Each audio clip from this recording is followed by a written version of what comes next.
Bonjour, moi c'est Raphaël. Ruth m'a harcelé pour que je réponde à des questions. Bon, je m'y colle, mais en fait avec beaucoup de plaisir. J'ai pas la tête de l'emploi, mais j'ai grave la tête de l'emploi. C'est quoi la tête de l'emploi d'ailleurs?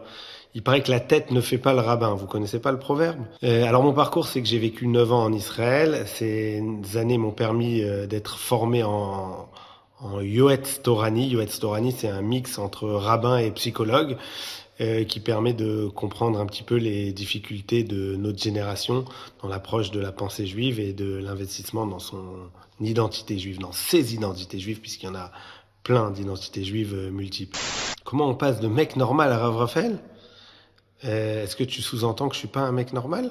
Alors le plus gros cliché que j'ai envie de briser sur les juifs religieux, c'est cette idée comme quoi quelqu'un de religieux s'investirait à se restreindre les plaisirs matériels pour s'acheter un monde futur. C'est absolument pas ce que le judaïsme nous transmet. La Torah nous a été donnée pour nous aider à réussir notre vie et pas pour nous aider à réussir notre mort.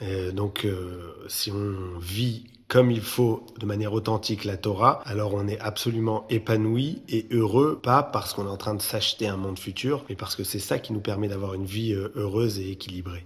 Je kiffe quand je fais marrer, je kiffe quand je fais réfléchir tout ça, mais mon vrai kiff, c'est de transmettre. Quand je passe 5 jours avec 40 jeunes en Pologne et que on se connecte vraiment dans la transmission, ça c'est le plus gros kiff. On peut à ce moment-là leur apprendre plein de choses, des choses sur l'histoire juive, des choses sur le génocide des juifs, des choses sur la Torah aussi. Toute cette transmission de notre héritage plurimillénaire, culturel et cultuel exceptionnel du peuple juif, c'est vraiment ce qui me motive au quotidien.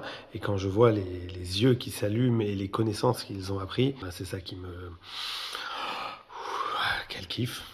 Est-ce que les vidéos Insta, c'est du stand-up spirituel ou du rabbinat nouvelle génération? Mais pourquoi tu mets les deux en confrontation? Ça peut être ça, le rabbinat nouvelle génération, de faire du stand-up spirituel. Attends, je vais vérifier ce que le Talmud en dit.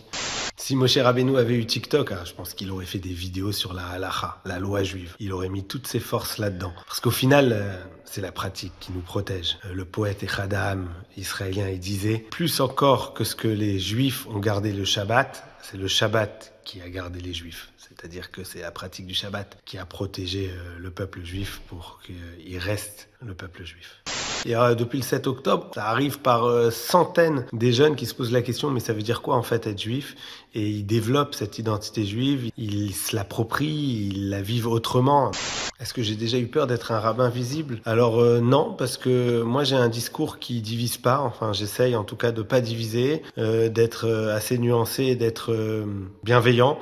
Donc à chaque fois que j'ai été croisé dans la rue par des gens qui m'ont reconnu, ils ont eu un mot gentil, ils ont été très contents de me dire qu'ils aiment mon travail, qu'ils aiment me suivre. L'animosité, j'ai l'impression, en tout cas moi je la vis que sur les réseaux sociaux, et il y en a beaucoup. Mais dans la vraie vie, dans la rue, quand on croise les gens, ça se passe très bien. L'histoire juive nous l'a appris. Quand il y a l'unité dans le peuple juif, on est invulnérable. Personne ne peut nous faire du mal. C'est ça qui manque encore un petit peu, donc c'est une vraie mission de créer ce rêve d'unité. Ah ouais, pour l'instant, je reste encore en France pour porter le flambeau. Il y a encore tellement de jeunes juifs qui savent pas vraiment ce que ça veut dire être juif, qui portent pas encore cette identité avec de la fierté. C'est ça mon but, c'est de transmettre pour que les jeunes juifs puissent être fiers d'être juifs. Et comme disait Spider-Man, un grand pouvoir donne des grandes responsabilités. Il faut que tout le monde prenne conscience de ces grandes responsabilités que c'est de porter cette identité plurimillénaire. Il y a encore du taf, hein.